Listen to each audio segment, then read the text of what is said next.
I was trying to hide my data manually, but honestly, if you have a lot of data, this method becomes very time-consuming.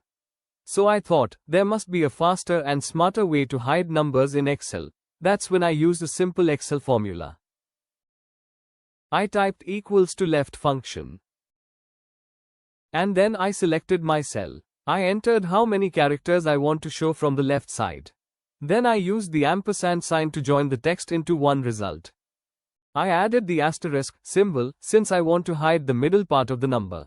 Again, I used ampersand to connect everything smoothly. I used the right function, selected the same cell, and typed how many characters I want to show from the right side.